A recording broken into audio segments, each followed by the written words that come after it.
était bon pour vous cette semaine? Gloire au nom de Jésus.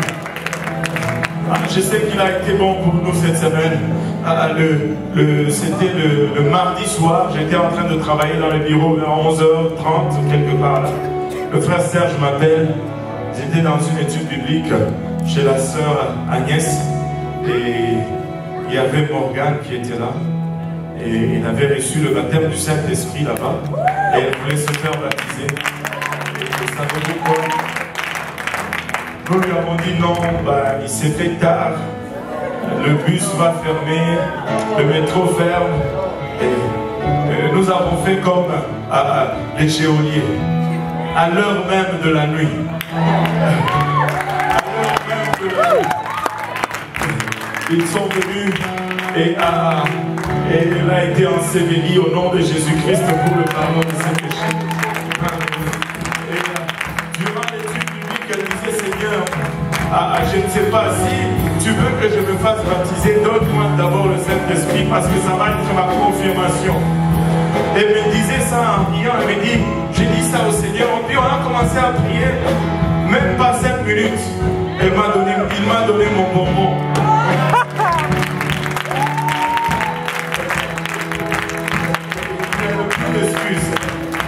Et aujourd'hui à l'Est, nous avons eu la visite de Schneider. Schneider, il n'est pas allemand, il est, je pense, haïtien. Mais il s'appelle Schneider. C'est un garçon de 13 ans qui joue au hockey. Mais il vient d'avoir 13 ans aujourd'hui, le 7 avril. Et il est venu à l'église tout seul. Et lui et sa mère étaient venus il y a 2-3 semaines. Sa mère était là le jeudi soir pour l'étude biblique. Et lui, il est venu tout seul. On lui demande, est-ce que maman vient? Il dit non, je suis venu tout seul. J'aime ça. Un enfant de 13 ans qui s'élève chez lui. Il dit, vous, si vous ne voulez pas aller à l'église, moi je vais à l'église.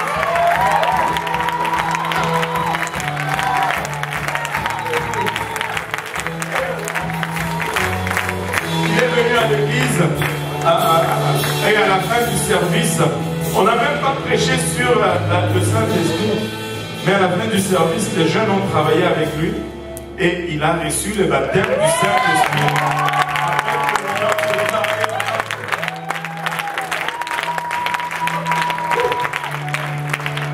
Car la promesse est pour vous, pour vos enfants et pour tous ceux qui sont au loin. Alléluia. Et cette promesse est valide encore aujourd'hui.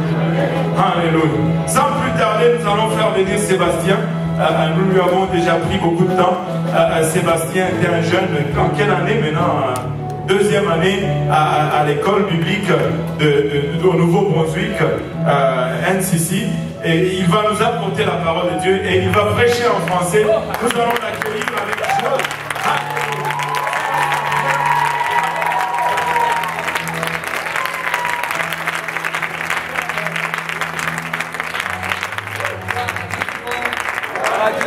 Il n'y a personne pour lui. Amen. Je pouvais chercher et je ne trouvais personne pour lui. Je suis content ici aujourd'hui pour voir tout le monde. J'aime ce que je sens. C'est libre, je peux faire, je peux donner son nom. Ça fait du bien. Si vous avez compris, vous pouvez nous ouvrir à Luc, chapitre 14 et verset 16, et on va lire jusqu'au verset 23.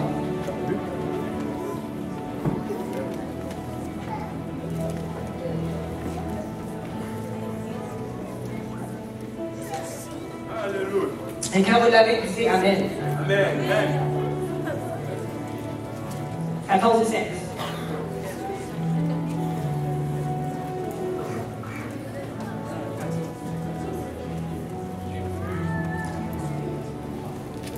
Et le verset 16 dit, et Jésus lui répondit, un homme donna un grand souper, et il invita beaucoup de gens. À l'heure du souper, il invita son serviteur, dit aux conviés, venez quand tout est déjà prêt. Mais tout, unanimement, se mirent à s'excuser. Le premier lui dit, j'ai acheté un champ, et je suis obligé d'aller le voir. Excusez-moi, je te prie. Un autre dit, j'ai acheté 5 paires de bœufs, et je vais les essayer. Excusez-moi, je te prie. Un autre dit, je viens de me marier, et c'est pourquoi je ne peux plus aller. Le serviteur de retour rapporta ces choses à son mère. Alors le maître de la maison, irrité, dit à son serviteur, va promptement dans les places et dans les rues et dans les villes, et amener ici les pauvres, les estropiés, les aveugles et les boiteux. Le serviteur dit, maître, ce que tu as ordonné a été fait, et il y a encore de la place. Et le maître dit au serviteur, va dans les chemins et dans les longues haies, et ceux que tu retrouveras, contrains-le d'entrer, afin que ma maison soit remplie. Pasteur, voudrais-tu prier sur la conversion? Prions tous ensemble. Seigneur Jésus-Christ, nous te rendons grâce encore une fois, Père, pour ton amour, ta bonté, ta fidélité, Seigneur. Merci pour la croix, Seigneur. Merci pour le sang, Papa. Alors que nous venons maintenant, Seigneur, humblement écouter, Papa, ta parole de la part de ton serviteur, nous reconnaissons une chose. Nous sommes des hommes charnels, Papa, pour qui les choses spirituelles sont une folie. Papa, mais nous avons besoin de ton aide aujourd'hui. Aide-nous, oins-nous afin que nous puissions recevoir cette parole. Papa, oins ton serviteur afin qu'il puisse la porter sans crainte, ni faveur, ni hésitation, Seigneur Jésus-Christ. Et que cette parole trouve une place dans nos cœurs où elle va germer, y produire de fruits et que ce fruit nous conduise jusque dans la vie éternelle. Au nom de Jésus, nous te prions avec action de grâce dans nos cœurs. Nous disons tous au nom de Jésus.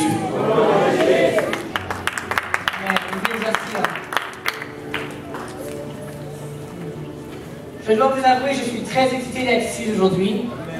C'est la première fois que je prêche en français. Alors j'espère que ça va bien fonctionner. Vous me comprenez. Je viens de Carrollton, Nouveau-Brunswick, qui est le nord de la province.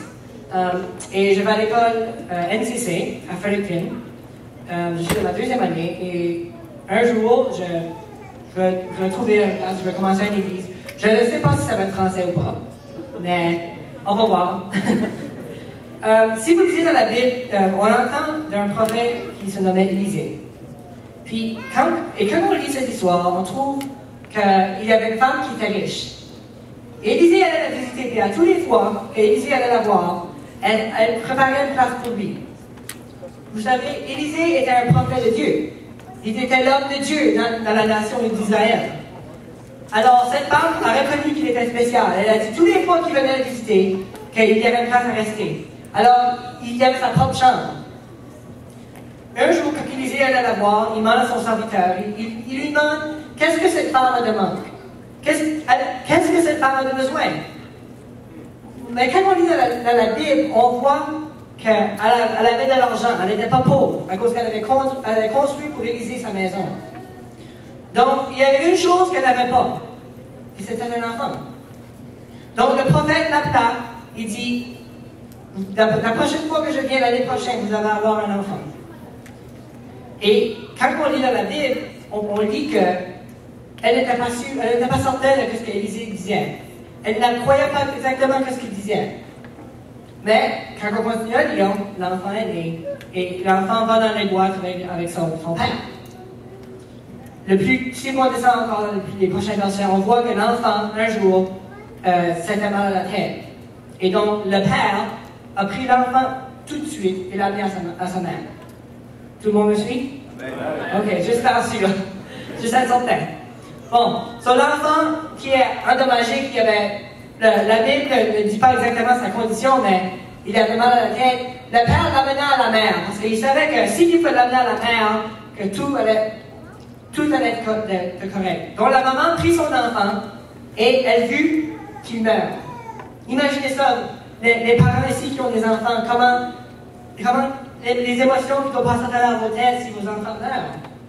Donc, elle fait de son mieux et elle reste l'enfant dans la chambre où Élisée restait. Et elle prit son sac et elle s'en va. Et quand les serviteurs lui demandent qu'est-ce que son problème ou qu'est-ce qui va de mal, elle ne répond pas que l'enfant est mort, mais elle répond que tout va être correct. Tout va être correct. Donc les serviteurs, je pourrais imaginer qu'ils la regardent, ok, tout va être correct. Et quand elle commence son voyage, elle embarque, je suis sûr qu'elle s'assied sur son cheval ou n'importe quel animal qu'il y avait dans ces temps-là. Et elle s'en va pour Élisée. Quand elle arrive de loin, le serviteur d'Élisée la voit et il va la rencontrer.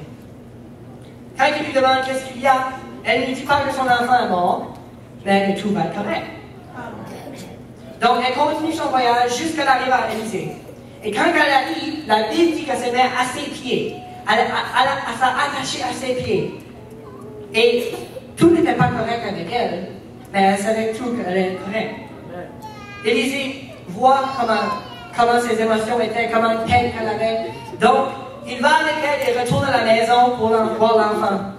Et la Bible, quand on dit que ça arrive, Élisée prie pour l'enfant, et l'enfant revient à la vie. Donc, ma question aujourd'hui est, est-ce qu'on amène les gens à Dieu comme on devrait? Si vous voyez, Dieu est la seule personne qui peut nous aider. Nous vivons dans un monde où tout le monde a besoin de Dieu, et il essaie de remplir cet espace avec quelque chose d'autre. Les drogues et l'alcool est partout dans notre monde. Tous les jeunes de nos jours maintenant sont forcés vers cette direction. Il n'y a rien de mauvais avec ça. J'ai grandi dans une maison, moi, avec mes familles. La première chose que tu rentres dans la maison, c'est une bière. Donc, c'est pas dur pour les gens d'avoir des affaires de même aujourd'hui. Mais Dieu est la seule réponse. Il n'y a personne d'autre. Il n'y a rien d'autre. Les gens ont cherché, comme que j'ai dit, on pourrait chercher pour l'éternité, mais il n'y a rien comme Dieu. Et cette femme dans l'histoire, elle savait. Elle savait. Quand le monde lui a demandé ce qu'il y avait, mais elle savait qu'elle pouvait aller voir Élisée parce que c'était l'homme de Dieu. La parabole que j'ai lue en rentrant, c'est l'histoire d'un homme qui fait un souper. Et aussi, il invite tout le monde, mais il y a du monde, les gens sont trop occupés et ils disent qu'ils ne peuvent pas venir. Mais le maître dit, on n'arrête pas là. Il dit aux serviteurs d'aller partout et amener tous les gens qu'il peut. Et quand cela est fait, il y aura encore de l'espace. Donc, il dit retourne et amène encore plus de gens.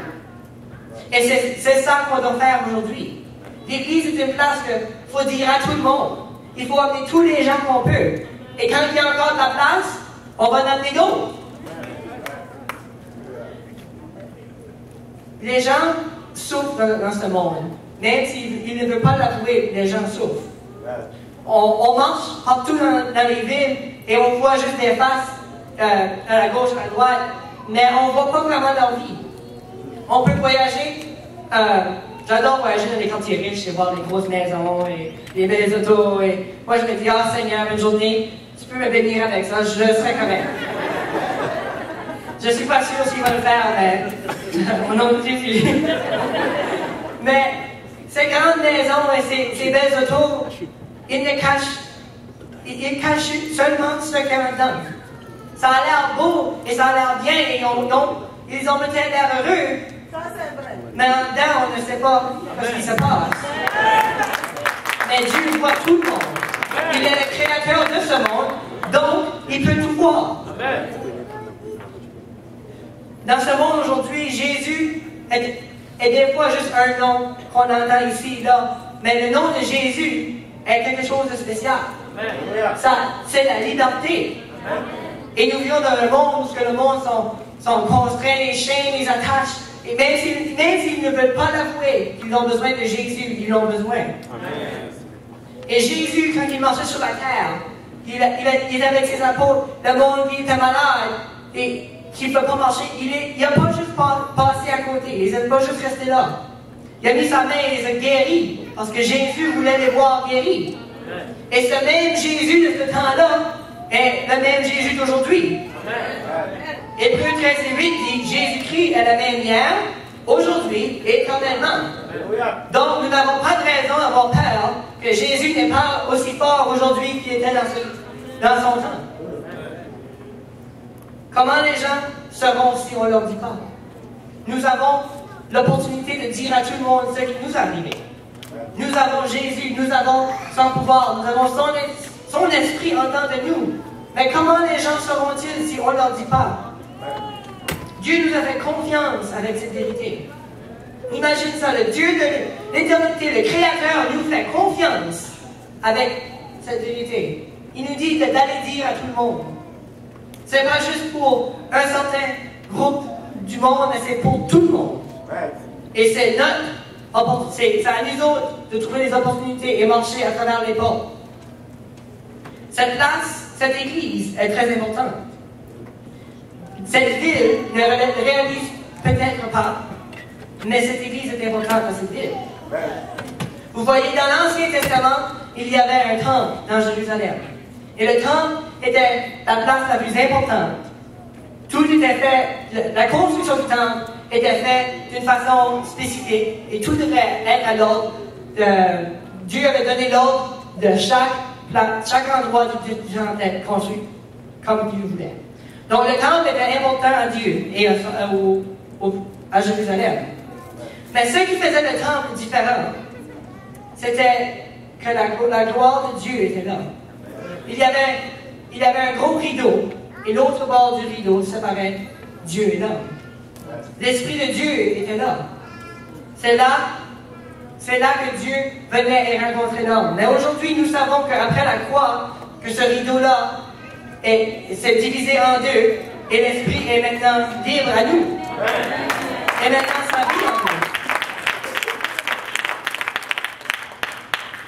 Donc cet endroit aujourd'hui n'est peut-être pas le temple de l'Ancien Testament, mais c'est l'endroit où l'Esprit de Dieu vient rencontrer le monde. Donc cette ville ne le réalise peut-être pas, mais cet endroit est un des endroits les plus importants de cette ville. Oui, je crois qu'on devrait avoir des hôpitaux, des stations de police et toutes ces affaires. Mais ceci est meilleur que tout ça. Jésus vient dans cet endroit.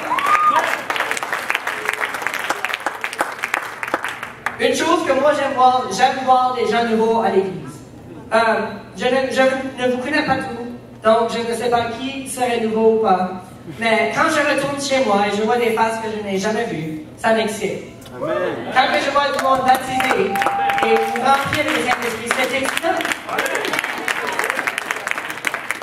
Et ce que j'aime vraiment voir l'expression des gens quand ils comprennent qui Jésus est. Jésus n'est pas juste une personne normale, il est le Dieu d'éternité.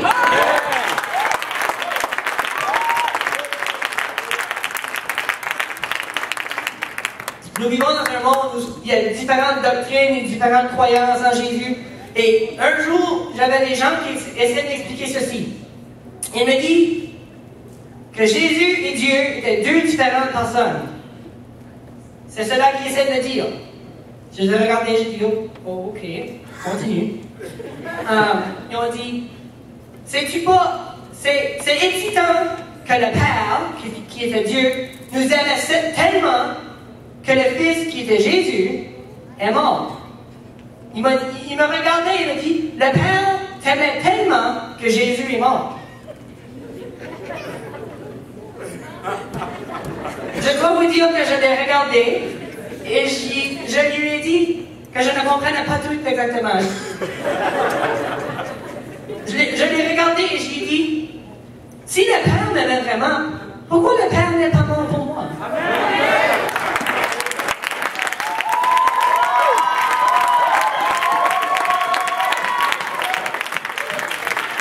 Et son visage, qui était si fier, tomba. Et il me regarde et dit, je ne comprends pas ce que tu veux dire. J'ai dit, ben, vous venez de me dire que le Père m'aimait tellement, donc pourquoi il n'est pas mort pour moi? Vous me disiez que quelqu'un d'autre est mort pour l'amour de quelqu'un.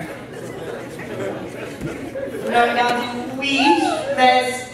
ouais, oui. Je l'ai regardé, j'ai dit, vous ne pensez pas que lui qui est mort est celui qui m'aimait?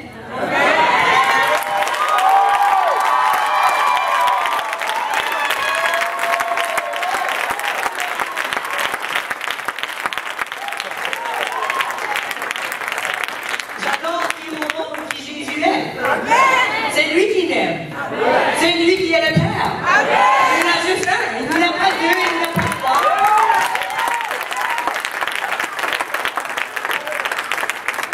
Donc, moi j'ai grandi, on n'allait pas souvent à l'église. J'avais pas la vérité. On avait une Bible à quelque part dans la maison. Je ne savais pas où elle était. Je ne savais pas qu'est-ce qu'elle disait. Je savais qu'il y avait un Dieu. Je savais qu'il y avait un Jésus. Je ne le connaissais pas. Donc, À l'âge de 13 ans, nous avons été invités à une église. Et à 13 ans, je ne sais pas, mais je n'avais pas le temps d'aller à l'église. C'était pas mes priorités. Mais mes parents ont dit, on va aller voir. Donc, j'ai rentré, je m'ai assis, j'ai regardé. Et j'aimerais vous dire que j'avais adoré ça. Mais ma première expérience n'était peut-être pas la meilleure. Je me disais, ok, c'est intéressant et c'est intriguant, mais peut-être pas pour moi.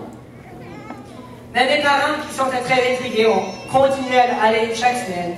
Et les gens étaient tellement gentils. Donc, je devais rester. Chaque semaine, j'y allais et je n'étais pas certain de qui Dieu était. Mais il y avait quelque chose de différent dans les gens qui allaient à cette église-là. Ils n'étaient pas comme les autres. Ils sont plus contents, plus joyeux, plus expressifs. Donc, je m'aperçus, il y a quoi de différent dans ces gens. Et moi, je veux ce que ces gens ont. Donc, j'ai dit à Dieu, je vais essayer. Un dimanche, je ne m'avais jamais levé avec mes mains hautes, je n'avais jamais rien fait quelque chose comme ça. Mais ils commençaient à chanter et il n'y avait personne debout. Alors, je me lève, je lève mes mains et je commence à chanter. Personne ne m'a dit que je ne pouvais pas le faire, donc je le fais.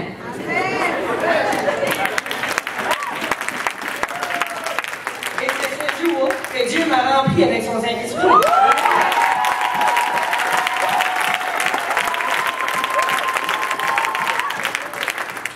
Mon pasteur dit cette phrase souvent et je l'aime vraiment.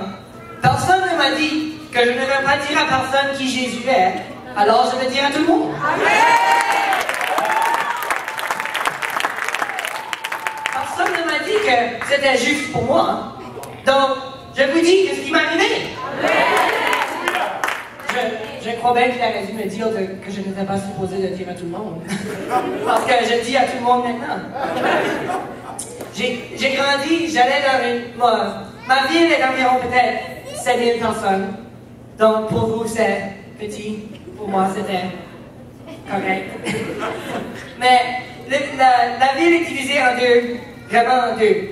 La moitié est anglophone et l'autre moitié est francophone. L'église que j'allais était anglophone, donc tous les gens allaient à l'école anglaise. Et j'étais le premier français dans mon école qui était sauvé. Donc, dans cette école d'environ 400-500 jeunes, j'étais la seule et le premier à graduer de l'église apostolique. Tous les gens, j'étais dans ma 7e année et j'arrivais de l'été. Et le professeur demande tout le temps les enfants, qu'est-ce que vous avez fait cet été? Alors ben, cette personne qui dit, oh, j'ai eu un nouveau vélo et j'ai fait ceci. Ben, alors moi, je lève ma main. Elle dit oui. Je dis, moi, j'ai été baptisée.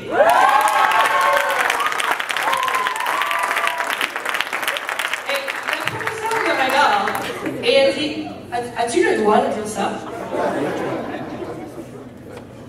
Elle aurait dû me dire avant que je l'ai dit. Donc, dans ces 4 années-là, dans cette école, je voulais dire à tout le monde. Mais j'étais seulement jeune et la pression commençait à venir présente et j'étais un peu gênée. Donc j'ai fait de mon mieux. Mais il y avait personne que j'ai gradué avec qui est venu dans l'église. Et quand j'ai gradué, j'avais tellement de peine. Parce que je pensais que c'est ma responsabilité de leur dire. Je ne sais pas où ils vont être, ou qu'est-ce qui va leur arriver. Donc, je peux leur dire de Jésus. Un dimanche, j'étais assis dans mon église.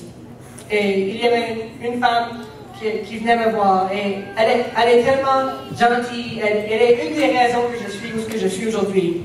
Et elle me dit, elle dit, Sébastien, tu ne sais pas où ce que ces gens vont finir dans cette vie.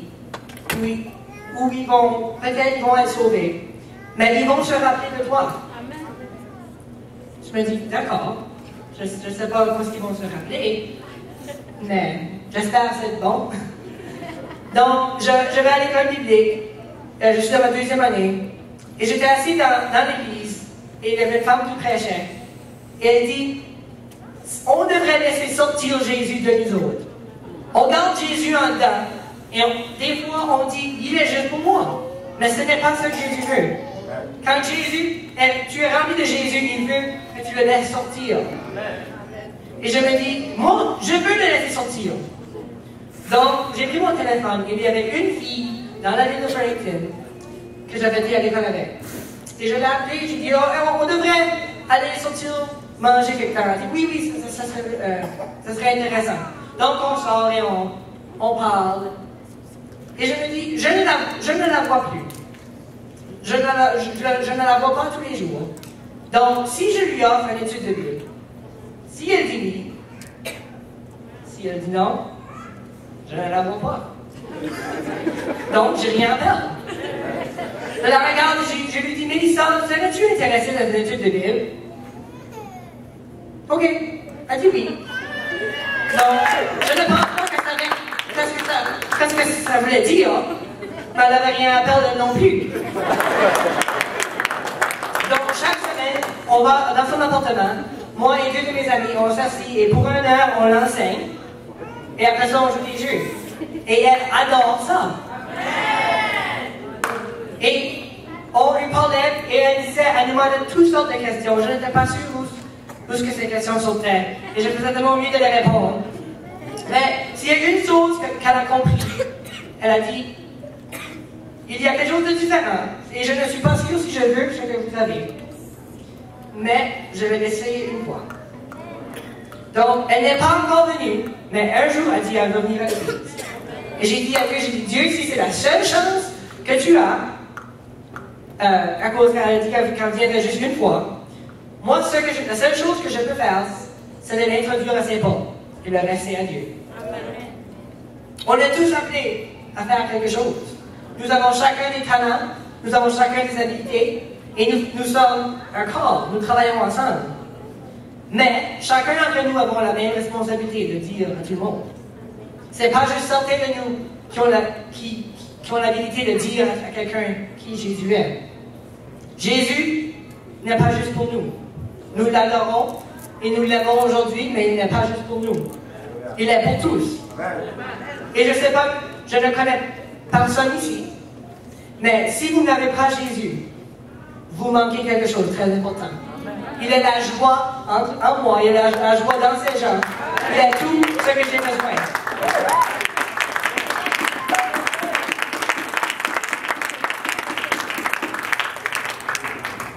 Jésus n'est pas juste un homme normal.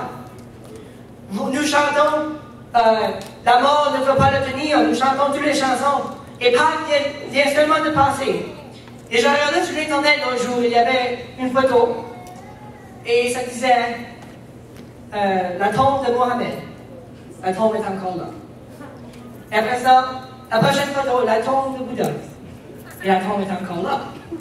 Et la tombe de Jésus, le rocher était roulé et il était vide.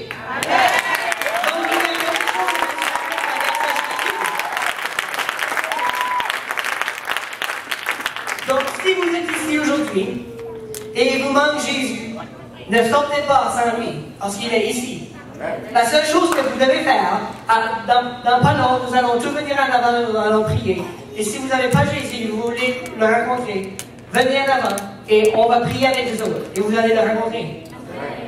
Dieu a un plan pour vous. Dieu a un plan pour Montréal. Il vous voit. Il y a un petit village au Nouveau-Brunswick qui s'appelle Couchiboua. Et je ne sais pas s'il y a quelqu'un ici ce matin dans le service de 10 heures. Mais frère Mitchell commençait à conter une histoire, mais il ne savait pas que j'avais la même histoire écrite sur mon sermon pour aujourd'hui. Mais dans ce petit village, il y a peut-être 200 ou 300 personnes. C'est pas grand. Il y a une petite église apostolique de peut-être 25 personnes. Et je me rappelle, une de mes amies, elle a grandi là. Et dans ses 16-17 ans, elle n'était pas sûre si Dieu pouvait la voir. Elle disait, son village était trop petit, son église était trop petite. Elle n'était pas sûre si Dieu Tout-Puissant pouvait la voir. Et un jour, elle était assise à l'église, Et elle commençait à penser. Dans son église de 25 personnes, il y avait une famille qui avait rentré et était sauvée. De cette famille, il y avait 4 enfants. De ces 4 enfants, 3 des autres sont des prêcheurs. Et une était missionnaire en Afrique. Et de ces enfants, les 4 enfants, eux autres aussi avaient des enfants. Et je crois que le nombre est 6 d'entre eux autres sont des prêcheurs. Et cette famille a changé le monde d'un petit village de personnes sur ce que c'est. Alors, elle a commencé à penser différemment. Elle a dit, si Dieu peut voir ces personnes qui ont grandi dans la même église, dans le même village, il peut le voir. Et c'est mon message pour vous aujourd'hui. La musique peut revenir à ce moment et on peut se lever. Dieu voit chacun qui est ici. Il vous connaît par votre nom. Nous avons prié pour cet enfant aujourd'hui et Dieu vous a tous crié. Il sait qui vous êtes, où vous êtes, qu'est-ce qui va arriver dans votre vie, qu'est-ce qui allait arriver. Il voit tous parce que c'est lui qui crie tout. Dieu, qui est Jésus, vous aime. Et vous êtes remplis de Jésus aujourd'hui, non? Vous avez Jésus? Ok, je suis dans la bonne église. Donc, vous avez l'opportunité de le laisser sortir et de dire à quelqu'un, je ne vous connais pas, je ne connais pas vos amis, je ne connais pas vos familles, je ne connais pas le monde que vous travaillez avec, mais vous les connaissez. Je ne peux pas dire à ces gens qui Jésus est parce que je ne les connais pas, mais vous les connaissez. Donc, mon message est simple aujourd'hui. Allez chercher tout le monde et leur dire. Et dans la parabole, il y a un mot contraint. Et si on cherche des synonymes pour ce mot, il y a le mot forcer, obligé ou commandé. Donc, ce n'est pas juste quelque chose qui est doux. Quand on dit quelqu'un qui Jésus est, nous devons exprimer sa puissance. Nous devons leur dire, il faut que vous venez voir ce qui m'est arrivé. Il faut que vous venez voir qui Jésus est. Il faut qu'ils viennent voir. Nous savons que ce qui arrive, c'est qu'ils ne viennent pas le voir. Je suis très content d'être ici aujourd'hui. J'adore cette opportunité. Chacun d'entre vous, vous êtes quelqu'un d'important à Dieu. Et je vous invite chacun à venir. Et si vous, comme j'ai dit, si vous n'avez pas Jésus aujourd'hui, on va prier avec vous autres. Mais venez tous en avant, juste pour dire à Jésus, cette semaine, je vais dire à quelqu'un de toi. C'est très important. Alors, donc, faisez un pas et allons là-bas prier.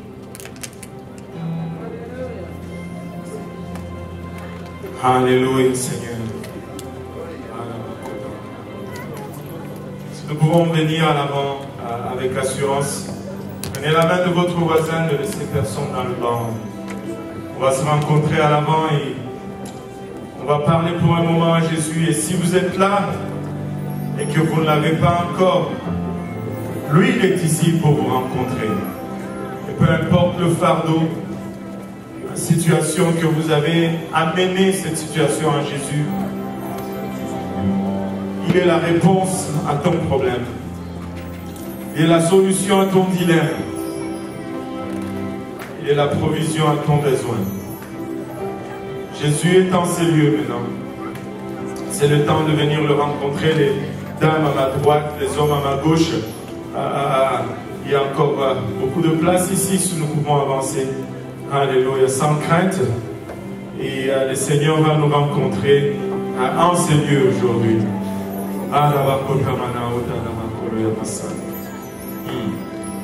On peut sentir la présence du Seigneur en ces lieux. On peut ressentir sa douce présence. Et le Seigneur désire toucher quelqu'un aujourd'hui. Et si tu n'es pas familier à la Pentecôte, ne crains rien, avance. Et on va parler ensemble au Seigneur. Et le Seigneur va nous toucher aujourd'hui. Alléluia, Seigneur. Alléluia, Jésus. La première des choses que nous allons faire, c'est que nous allons d'abord fermer nos yeux. Nous allons juste faire une prière de repentance. Préparer nos cœurs afin que le Seigneur puisse faire un travail en nous aujourd'hui. En fermant nos yeux tous ensemble et en baissant nos têtes. Père Céleste, nous te rendons grâce encore une fois, Papa, pour ton amour, ta bonté, ta fidélité, Seigneur. Papa, nous te remercions pour le message combien profond et combien agréable et accessible que tu nous as amené aujourd'hui. Nous venons reconnaître l'importance que tu as dans notre vie, Seigneur. Et nous venons aussi reconnaître un fait, c'est que nous sommes pécheurs. Nous avons péché contre toi et toi seul, Seigneur. De sorte que tu seras toujours juste dans ta sentence, Seigneur. Et nous venons prier, Papa, que tu te souviennes de nous, Papa, au moyen de ta grâce et de ta miséricorde. Ne nous regarde pas, Seigneur, par nos péchés, Seigneur. Regarde-nous à travers ton sang aujourd'hui. Que ce sang précieux nous couvre et nous lave. Pas que ce sang précieux ôte toute iniquité, Seigneur. Père, pardonne-nous, nous venons humblement demander, Seigneur. Pardonne nos péchés, pardonne nos écarts, Seigneur. Pardonne nos iniquités, Seigneur Jésus-Christ, pardonne nos transgressions. Papa, pardonne nos oublis, nos négligences, Seigneur. Papa, nous voici humblement devant ton trône.